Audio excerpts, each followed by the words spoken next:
Online classes. तो dear students, आप अपनी तैयारी बहुत अच्छे से कर रहे होंगे। बेटा बहुत सारी वैकेंसीज आने वाली है, as you already know that. तो बेटा स्टार्ट करते हैं आज की एमसीक्यूज की क्लास। ओके, देखिए आज की क्लास में अपने पास सबसे पहला क्वेश्चन आया है, the small group selected from a larger group to participate in a study.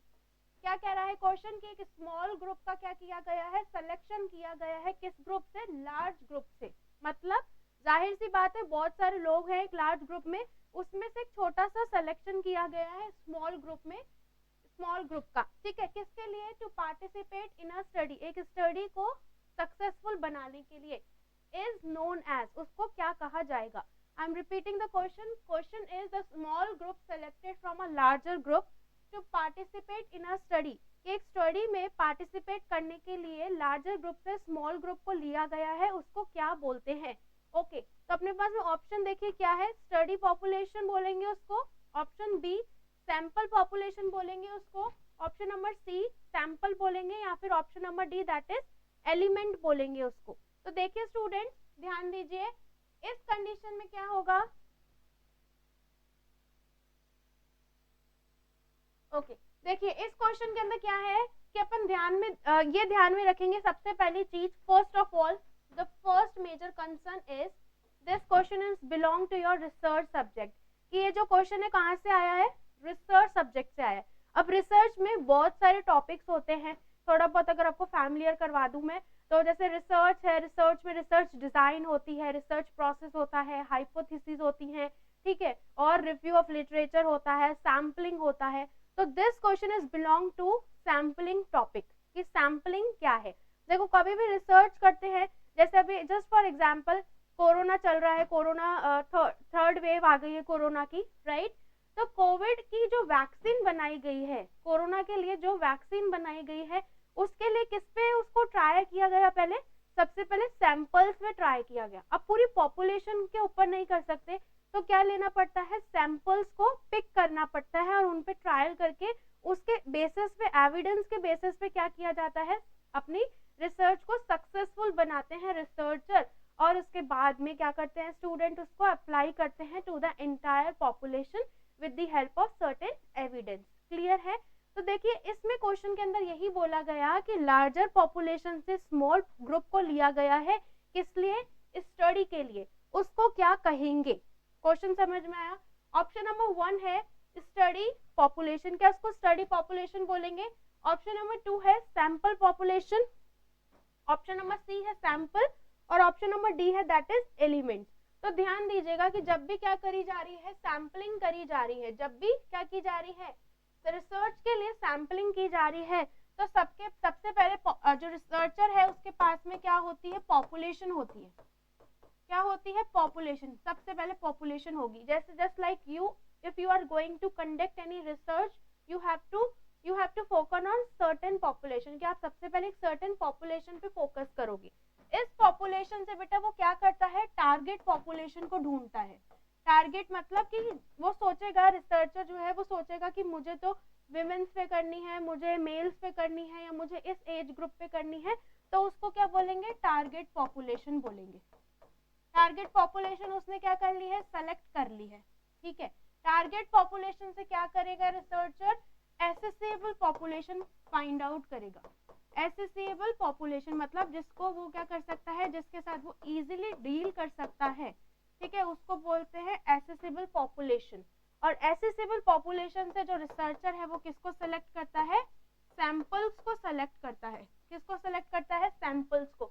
और उन सैंपल्स के अंदर जो एक एक पर्सन है उसको क्या बोला जाएगा? सब्जेक्ट बोला जाएगा। ठीक है, तो ये सैंपलिंग की प्रोसेस होती है कि सबसे पहले पूरी पॉपुलेशन को देखा जाता है, उस पॉपुलेशन के बाद में टारगेट पॉपुलेशन पे फोकस किया जाता है, फिर टारगेट पॉपुलेशन से एसेसिबल पॉपुलेशन, फिर उसके बाद में सैंपल्स, एंड सैंपल्स के बाद में लास्ट क्या है? सब्जेक्ट। तो देखिए क्वेश्चन क्या था? The small group selected from a large population, की लार्ज पॉपुलेशन ये हो गई, और स्मॉल ग्रुप क्या हो जाएगा? अपना सैंपल हो जाएगा। स्मॉल ग्रुप का क्या होगा? सैंपल होगा, और एक पर्टिकुलर क्या कहेगा पर्सन वहां पर जो रिसर्च में अपनी भागीदारी निभा रहा है उसको क्या बोलेंगे? सब्जेक्ट बोलेंगे। ठीक है, तो स्मॉल ग्रुप क्या कहलाएगा? सैंपल्स कहलाएगा। और वो किस में पार्टिसिपेट कर रहे हैं? स्टडी में पार्टिसिपेट कर रहे हैं। क्या यहाँ पे स्टडी पॉपुलेशन का नाम आया? नहीं, तो this is the wrong option. Of this question. Okay, sample population आया नहीं, जो अपने पास में टर्मिनोलॉजी आई है, number 1 population, number 2 target population, number 3 accessible population, number 4 that is sample. यहाँ तक आप ध्यान में रखिए कि सबसे पहले पॉपुलेशन होती है, फिर टारगेट पॉपुलेशन, फिर एसेसिबल पॉपुलेशन, फिर सैंपल्स और फिर लास्ट में आ जाता है सब्जेक्ट. ठीक है, तो जो स्मॉलेस्ट ग्रुप है उसको क्या बोलेंगे, सैंपल बोलेंगे. तो राइट आंसर क्या होगा स्टूडेंट इसका, sample is the right answer of this question. Okay, clear है? यस. देखिए नेक्स्ट क्वेश्चन में मूव ऑन करते हैं. It is also one of the most important question, that is question है अपने पास में another name used for cluster sampling is. देखो, अब सैम्पलिंग का अपने सबसे पहले सिस्टमैटिक प्रेजेंटेशन पढ़ा कि सबसे पहले अपने पास में पॉपुलेशन होगी, फिर उसमें से अपन टारगेट पॉपुलेशन को चुनेंगे, फिर एसेसिबल पॉपुलेशन को, फिर सैंपल की तरफ अपन सेलेक्ट करते हैं सैंपल को. अब सैंपल को सेलेक्ट करने के लिए कुछ सर्टेन टेक्निक्स होती हैं. ठीक है, सैंपल्स को चूज करने के लिए दो टाइप्स होते हैं सैम्पलिंग के, एक होती है प्रोबेबिलिटी और एक होती है नॉन प्रोबेबिलिटी. ठीक है, तो ये क्वेश्चन उसी से रिलेटेड है, अभी अपन इसको डिटेल में समझते हैं. इस क्वेश्चन में बोला कि another name used for cluster sampling, कि क्लस्टर सैम्पलिंग का अनदर नेम क्या होगा अगर इस तरीके से एग्जाम में क्वेश्चन आ जाए. ठीक है, तो आपका कंटेंट क्लियर है तो you can easily solve this type of question. Option number 1 है इसमें सिस्टमैटिक सैम्पलिंग. क्या सिस्टमैटिक सैम्पलिंग को क्लस्टर सैम्पलिंग बोलेंगे? ठीक है. सेकंड है क्वार्टर सैम्पलिंग का, क्या क्वार्टर सैम्पलिंग को सिस्टम क्लस्टर सैम्पलिंग बोलेंगे. थर्ड है multi stage sampling and the number D is network sampling. ठीक है, तो अब अपन समझते हैं कि जो सैम्पलिंग की टेक्निक है, सैम्पलिंग मतलब सैंपल्स को चूज करने की जो टेक्निक है वो दो तरीके की होती है. ठीक है, एक होती है प्रोबेबिलिटी और एक होती है नॉन प्रोबेबिलिटी, है ना. अगर इससे क्वेश्चन आता है तो you can easily solve it. ज्यादा डिटेल में नहीं जाएंगे, सुपरफिशियली देखेंगे कि सैम्पलिंग की जो टेक्निक है, सैम्पलिंग के जो टाइप्स हैं अगर इन शॉर्ट, ठीक है, वो क्या है, सैम्पलिंग के जो टाइप्स हैं वो दो है, एक प्रोबेबिलिटी होता है और दूसरा क्या होता है, नॉन प्रोबेबिलिटी सैम्पलिंग होता है. ठीक है, तो प्रोबेबिलिटी सैम्पलिंग में क्या होते हैं कि जितने भी सैंपल्स को चूज किया गया है उन सबको इक्वल चांस मिलता है क्या करने का, अपना रोल अदा करने का, या फिर इक्वल चांसेस मिलते हैं हर पार्टिसिपेंट को पार्टिसिपेट करने का. नॉन प्रोबेबिलिटी में जस्ट फॉर एग्जांपल कि किसी रिसर्चर ने 1000 पॉपुलेशन को चूज किया, 1000 सैंपल्स को लिया, इस 1000 में से उसने क्या किया, वो हर केथ को ले रहा है, हर 10th केथ को ले रहा है, हर 10th पर्सन को ले रहा है. तो 20th वाले का नंबर आता है, 20 वाले का नंबर आता है, फिर 30 का आता है, फिर 40 का आता है. मतलब इस तरीके से जो सारे के सारे हैं उनका क्या होगा स्टूडेंट्स, यहाँ पर उनका सबका क्या होगा, सबका रोल नहीं आएगा, लेकिन प्रोबेबिलिटी के अंदर क्या होता है, सबका रोल आता है. ठीक है, तो देखिए प्रोबेबिलिटी क्या है, एक तरफ है प्रोबेबिलिटी सैम्पलिंग, दूसरी तरफ है नॉन प्रोबेबिलिटी सैम्पलिंग. ठीक है, दो टाइप्स हो गए.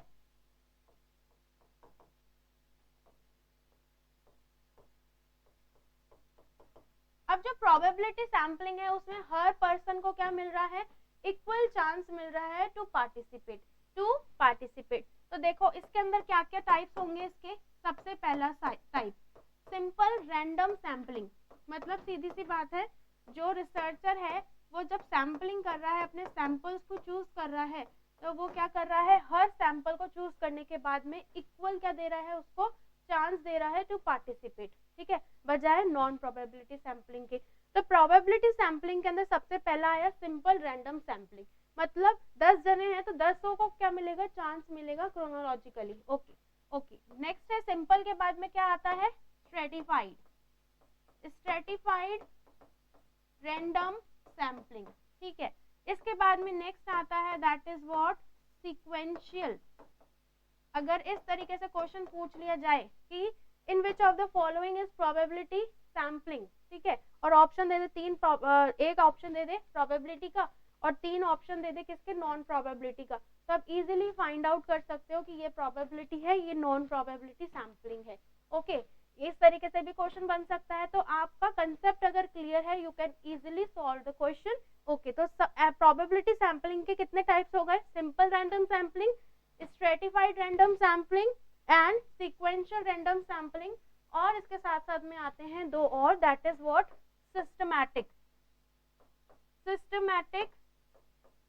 Random sampling. ठीक है, और जो लास्ट में आता है इसी के अंदर, दैट इज व्हाट? क्लस्टर और मल्टी स्टेज सैम्पलिंग। ये किसका पार्ट है? प्रोबेबिलिटी के कितने पार्ट्स हो गए? 5।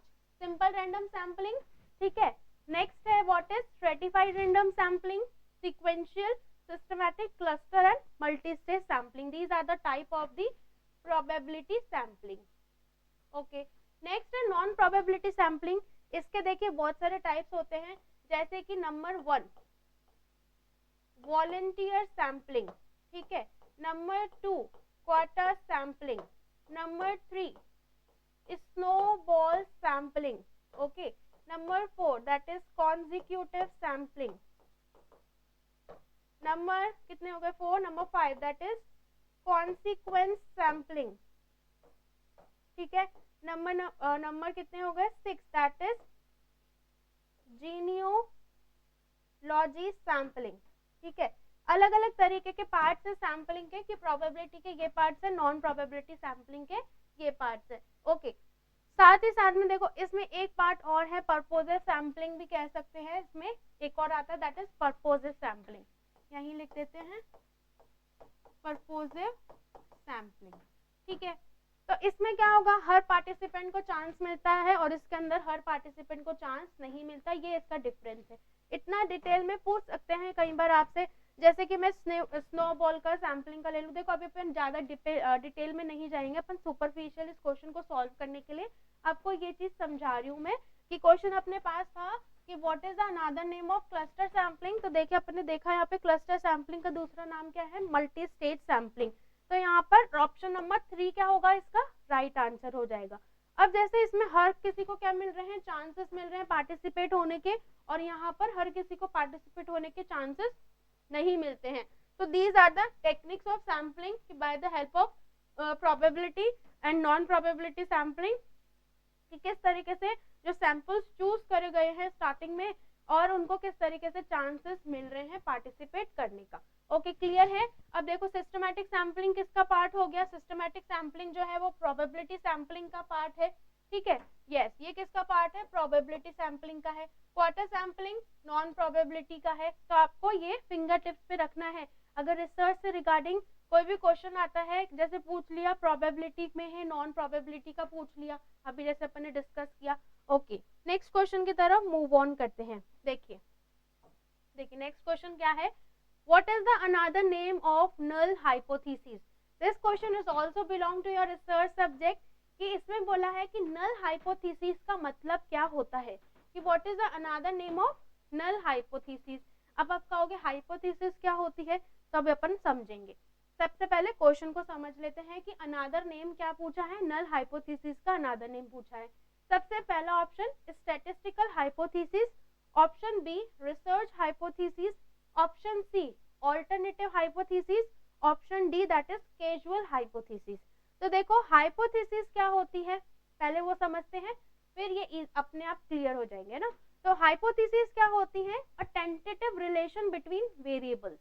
क्या होता है हाइपोथेसिस? देखो इसमें क्वेश्चन पूछ सकता है आपसे एग्जाम आगे नेक्स्ट जो भी कॉम्पिटिटिव एग्जाम्स आएंगे उसमें, कि हाइपोथेसिस क्या है? एक टेंटेटिव रिलेशनशिप है, a tentative relationship between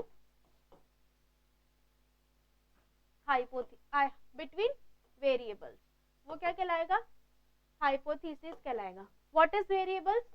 What is variables? Variables किसको बोलते हैं? रिसर्च में अपन पढ़ रहे हैं क्या? हाइपोथेसिस। तो हाइपोथेसिस क्या है? A tentative relationship between variables, कि वेरिएबल्स क्या है उनके बीच का रिलेशनशिप क्या कहलाता है? हाइपोथेसिस कहलाता है। अब वेरिएबल्स क्या है?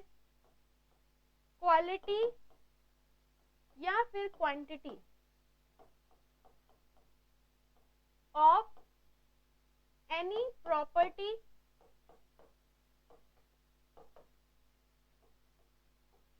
या फिर किसी का करेक्टरिस्टिक्स के बारे में, उसकी क्वालिटी और क्वांटिटी या किसी सिचुएशन की क्या बताना, क्वालिटी और क्वांटिटी को दर्शाना, क्या कहलाएगा, वेरिएबल्स। जस्ट फॉर एग्जांपल अगर मैं बोलूं, जस्ट फॉर एग्जांपल क्या बोलूं, जैसे कोई अपन एग्जांपल ले लेते हैं एप्पल, ठीक है, तो एप्पल का क्वांटिटी मतलब वेट कितना है और क्वालिटी मतलब वो कितना न्यूट्रिशियस है, कितना बॉडी के लिए हेल्पफुल है या फिर बहुत ही ज्यादा हेल्दी है, कितना उसकी न्यूट्रिटिव वैल्यू है, तो वो क्या कहलाएगा, वेरिएबल कहलाएगा।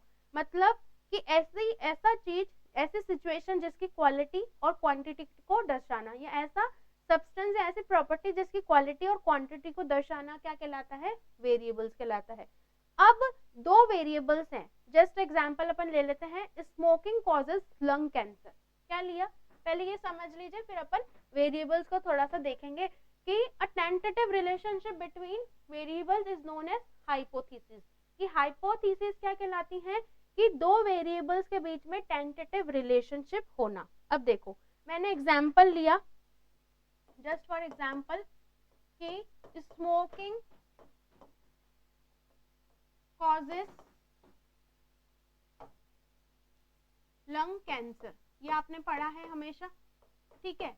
स्मोकिंग क्या कर रहा है, लंग कैंसर को कॉज कर सकता है, ये अपन ने पढ़ा है।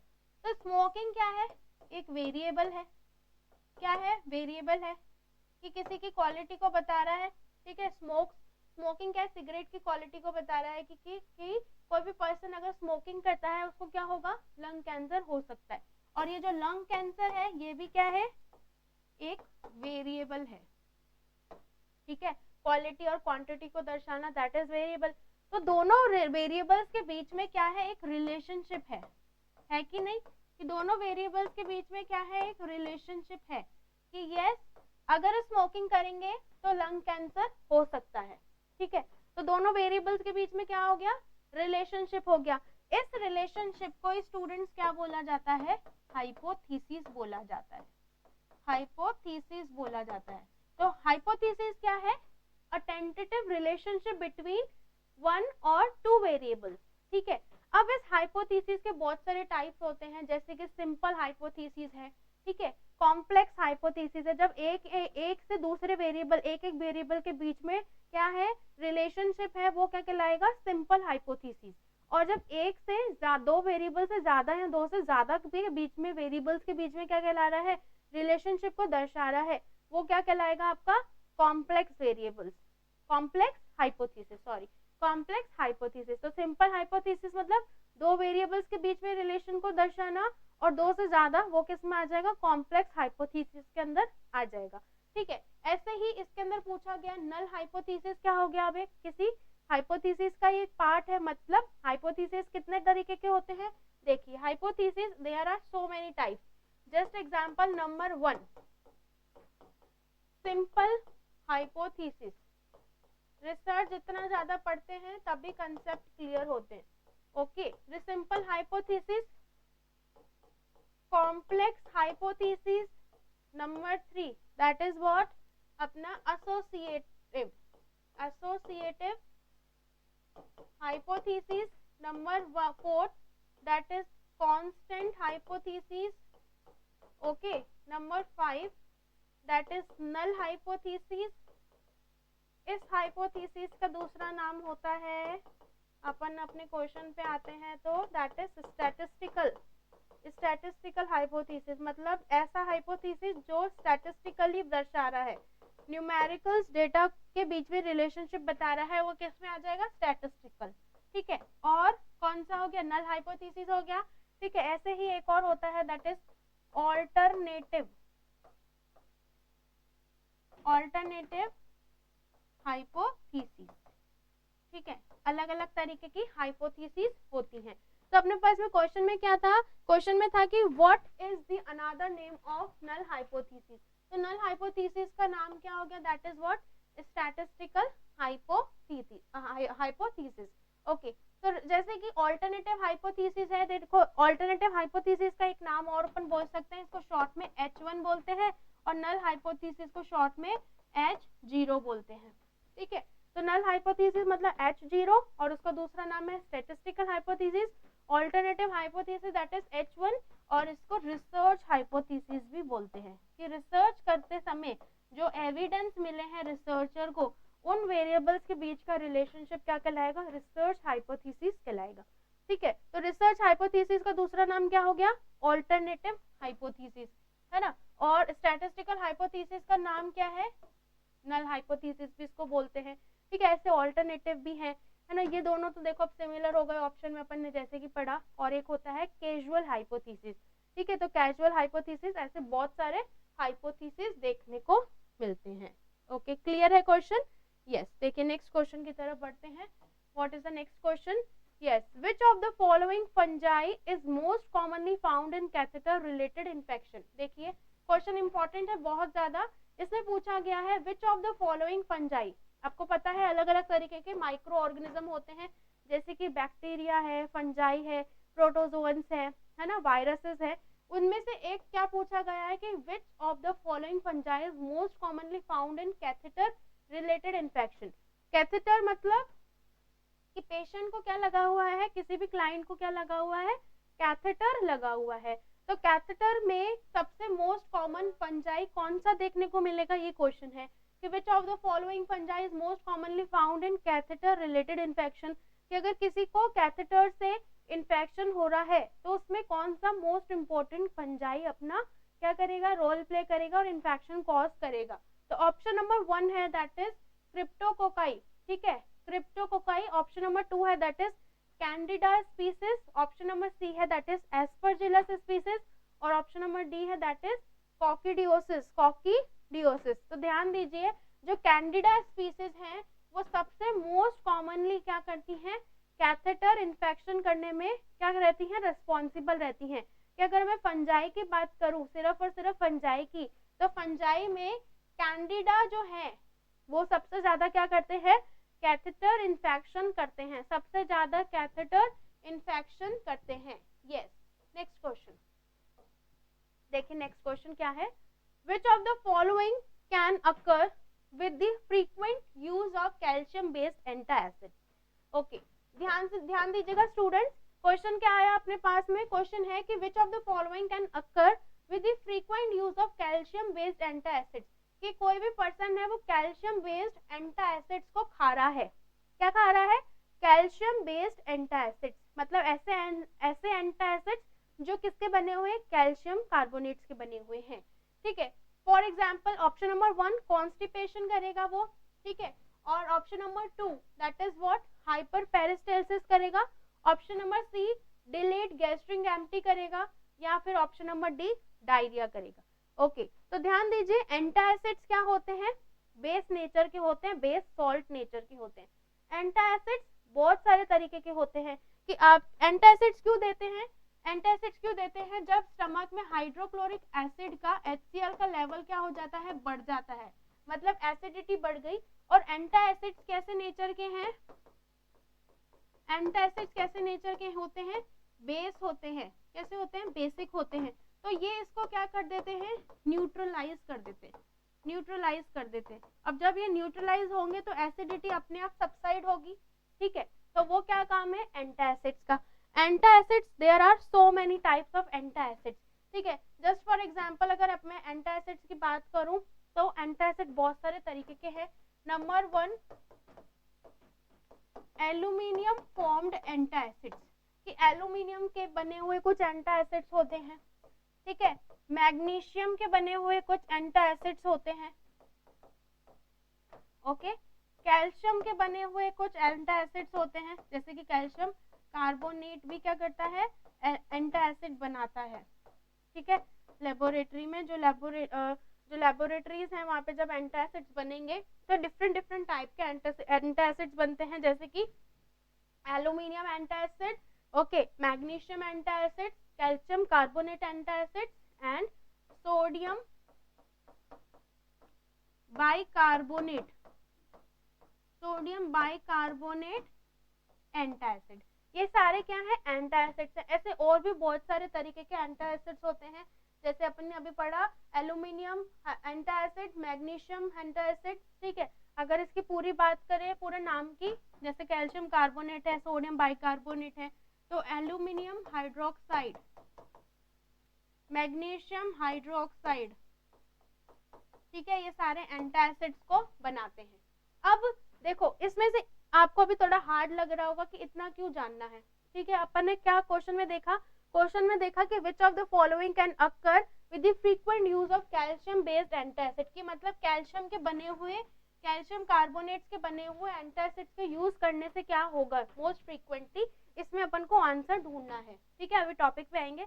सबसे पहले एंटासिड्स को तो जान ले। एंटासिड्स क्या है, जो एसिडिटी को क्या करते हैं, न्यूट्रलाइज करते हैं। क्यों, क्योंकि एंटासिड्स कैसे होते हैं, बेस नेचर के होते हैं, बेसिक सॉल्ट के बने हुए होते हैं। अब ये कैसे कैसे करते हैं, देखो बहुत इजी है। सबसे पहले अगर मैं ले लूं एक सोडियम बाइकार्बोनेट एंटासिड,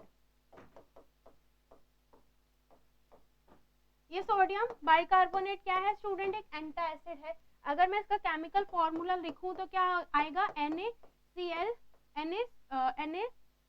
क्या होगा, NaCH, आपका क्या हो जाएगा, दैट इज NaCHCO3, ठीक है। ये क्या हो गया, sodium bicarbonate, this is your sodium bicarbonate, sodium bicarbonate, ठीक है। जब सोडियम बाइकार्बोनेट स्टमक के अंदर किसकी वजह से एसिडिटी बढ़ रही है, HCl की वजह से, HCl और HCO3, HCO3 किसको बोलते हैं, बाइकार्बोनेट को, और सोडियम को क्या बोलते हैं, Na बोलते हैं। स्टमक में किसकी वजह से एसिडिटी बढ़ रही है, किसकी वजह से, हाइड्रोक्लोरिक एसिड की वजह से, HCl की वजह से।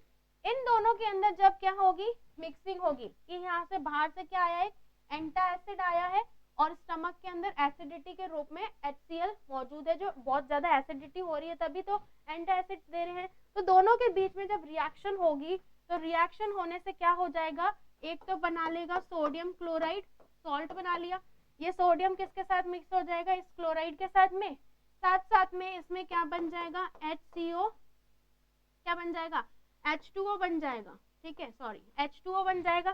देखो ये H किसके साथ मिल जाएगा, इस 2 के साथ मिलके, 3 ऑक्सीजन की मॉलिक्यूल्स है तो H2O बन जाएगा, साथ साथ में जो कार्बन डाइऑक्साइड गैस है वो बन जाएगी।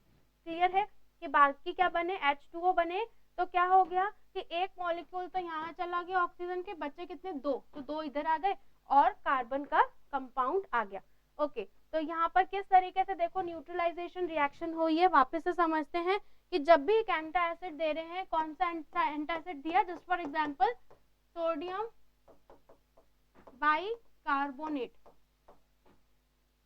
ठीक है, तो इसका केमिकल फॉर्मूला क्या है, NaHCO3, ये किसके साथ मिलेगा, स्टमक के अंदर पाया जाने वाला एसिड, दोनों में जब मिक्सिंग होगी तो क्या फॉर्मेशन होगा, तो फॉर्मेशन होगा that is what, NaCl plus what, H2O plus CO2।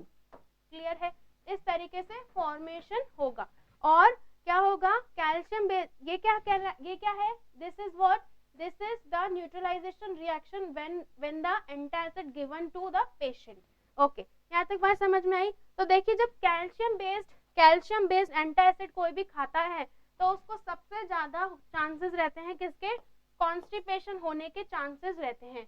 कि जब भी कोई भी पर्सन क्या कर रहा है, कैल्शियम बेस्ड एंटासिड का क्या कर रहा है, बहुत ज्यादा इस्तेमाल कर रहा है, बहुत ज्यादा अपनी एसिडिटी को सबसाइड करने के लिए क्या कौन से क्या खा रहा है, कैल्शियम बेस्ड एंटासिड खा रहा है, तो क्या चांसेस रहते हैं, बहुत ज्यादा कॉन्स्टिपेशन के। और जो डायरिया है वो किसके खाने से होते हैं, मैग्नीशियम हाइड्रोक्साइड एंटासिड को खाने से होते हैं, ठीक है। मैग्नीशियम हाइड्रोक्साइड एंटासिड खाएंगे तो डायरिया होगा। These are not related to antacids की हाइपर पेरिस्टाल्सिस और डिलेड गैस्ट्रिक एम्पटिंग, ये क्या है, एंटासिड से इनका कोई रिलेशन नहीं है। यस, नेक्स्ट क्वेश्चन की तरफ मूव ऑन करते हैं। ओके, देखो नेक्स्ट क्वेश्चन क्या है, to correctly assess the oxygen saturation level of an adult client. कि एक एडल्ट क्लाइंट है, ठीक है, कि एक एडल्ट क्लाइंट है, उसको क्या असेस किया जा रहा है, oxygen saturation. Oxygen saturation assess करने के लिए किसकी जरूरत पड़ती है, पल्स ऑक्सीमीटर की जरूरत पड़ती है। तो the pulse oximeter should not be placed on, इसमें पूछा है कि पल्स ऑक्सीमीटर कहाँ नहीं रखा जाएगा, ठीक है। ऑप्शन है to correctly assess the oxygen saturation level of an adult client the pulse oximetry should not be placed on the, option number 1 finger, option B ear lobe, option number C extremity with non invasive BP cuff, और option number D that is nose. तो ध्यान दीजिए students, जो pulse oximetry है वो ear lobe से भी check करते हैं, है ना, नोज से भी चेक करते हैं और फिंगर से भी चेक करते हैं पल्स ऑक्सीमेट्री। जो extremity with non invasive BP cuff है, ये कब करेंगे, जब ब्लड प्रेशर लेना होगा।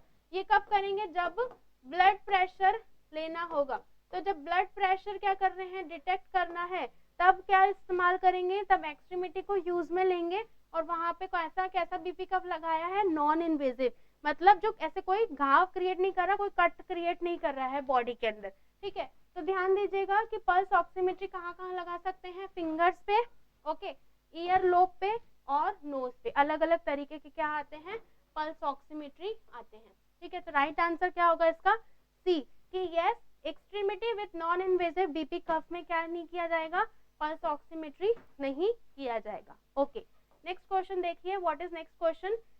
नेक्स्ट क्वेश्चन आया है, बहुत इंपॉर्टेंट क्वेश्चन है, देखो, a single nurse is assigned for care, कि एक सिंगल नर्स है, सिंगल मतलब एक ही नर्स है जो असाइन की गई है किसके लिए, केयर के लिए, and she is responsible for directing और कोऑर्डिनेटिंग अदर नर्सेज, और वो रिस्पॉन्सिबल है कि वो अदर नर्सेज को क्या कर रही है, डायरेक्ट कर रही है और कोऑर्डिनेट कर रही है, ठीक है, रिस्पॉन्सिबल है, एंड अदर पर्सोनल्स को भी, और साथ और अदर पर्सोनल्स को भी जो भी उसके टच में है।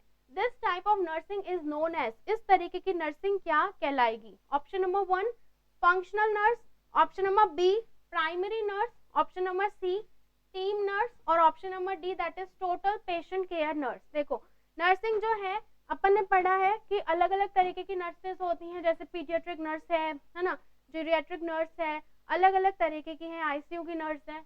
इससे ही रिलेटेड ये क्वेश्चन है कि इसने पूछा है कि एक नर्स है वो क्या कर रही है, पेशेंट को केयर दे रही है, single nurse is assigned for care, कि एक सिंगल नर्स को असाइन किया गया है केयर के लिए, और वो ही रिस्पॉन्सिबल है अदर नर्सेज को डायरेक्ट करने के लिए और साथ के साथ में कोऑर्डिनेट करने के लिए, और अदर पर्सनल्स को भी। So this type of nursing is known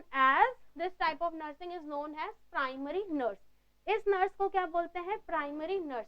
क्यों, क्योंकि देखो ध्यान दीजिए कि प्राइमरी नर्स ही क्या होती है, 24 आवर्स के लिए क्या करती है, पेशेंट की केयर करती है। कि एक ही नर्स को क्या किया गया है, सिंगल नर्स को क्या किया गया है स्टूडेंट, 24 आवर्स के लिए क्या किया गया है, असाइन किया गया है किसी की पर्टिकुलर केयर करने के लिए। तो एक नर्स जब 24 घंटे तक किसी पेशेंट को या क्लाइंट्स को क्या दे रही है, केयर दे रही है, वो क्या कहलाता है, प्राइमरी नर्स कहलाती है। क्या कहलाती है, प्राइमरी नर्स।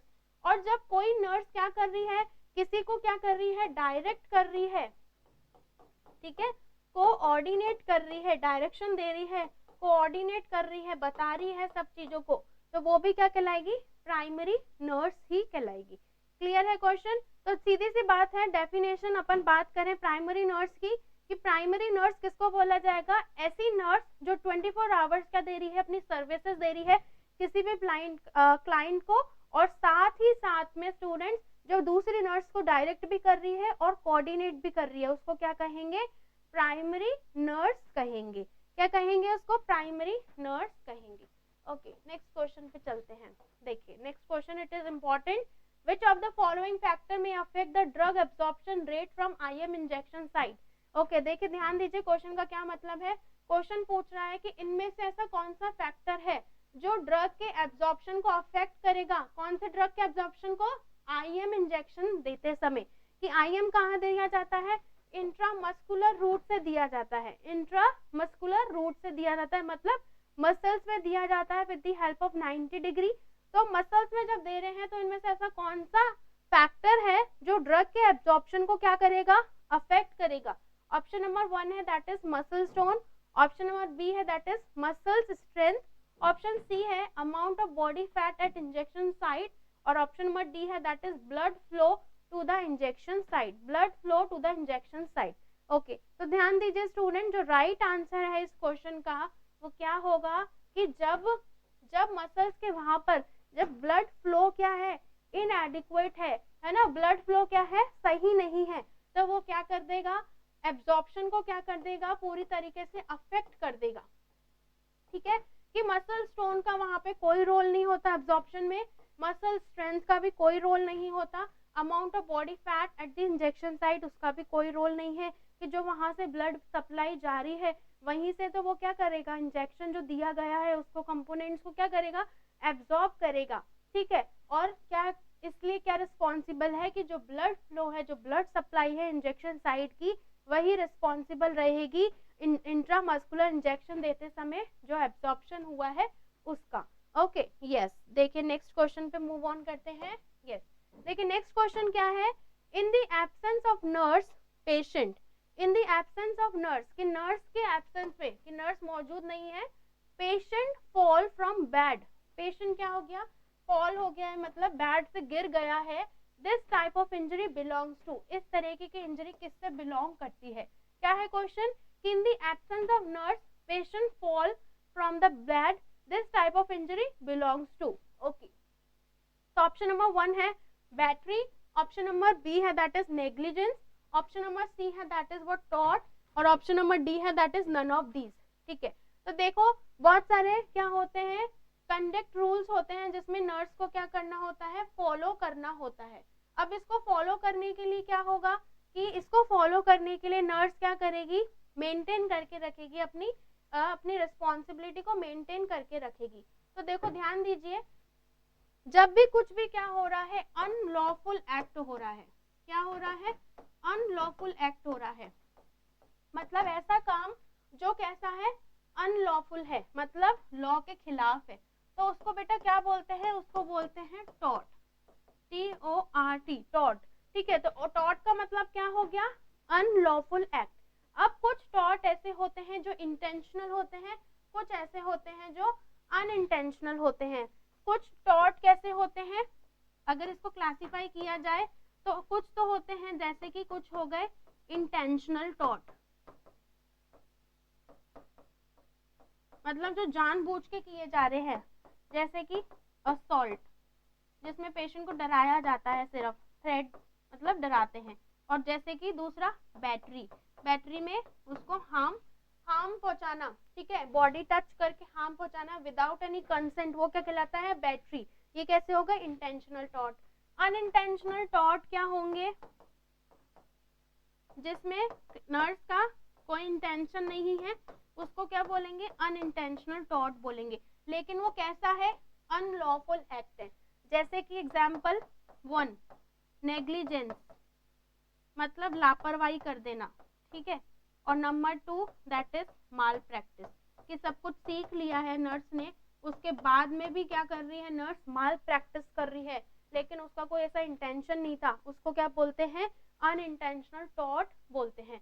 तो ऐसा टॉर्ट जो क्या है, अनलॉफुल एक्ट है, ठीक है, तो वो किस में आ जाएंगे, दो कैटेगरीज में, एक अनइंटेंशनल में और एक इंटेंशनल के अंदर। ओके, देखो अब इसमें पूछा गया क्वेश्चन के अंदर कि जो पेशेंट है वो क्या हो गया है, फॉल हो गया है, कहाँ से, बेड से, this type of injuries belongs to, मतलब अनलॉफुल एक्ट हुआ, मतलब पेशेंट को हार्म हुआ है कहीं ना कहीं।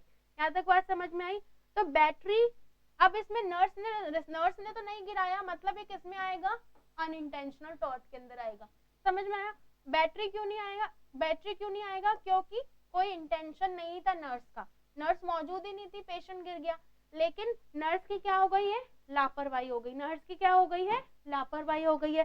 तो this type of practice is known is belongs to negligence, कि नर्स की क्या है, ये नेग्लिजेंस है, कि जो नर्स है उसने ध्यान नहीं रखा, तो इसका राइट आंसर क्या होगा, नेग्लिजेंस इसका राइट आंसर होगा। और जो टॉर्ट है वो क्या है, एक अनलॉफुल एक्ट है। अगर क्वेश्चन में ऐसा अनलॉफुल एक्ट का डेफिनेशन दिया होता तो राइट आंसर क्या होता, टॉर्ट।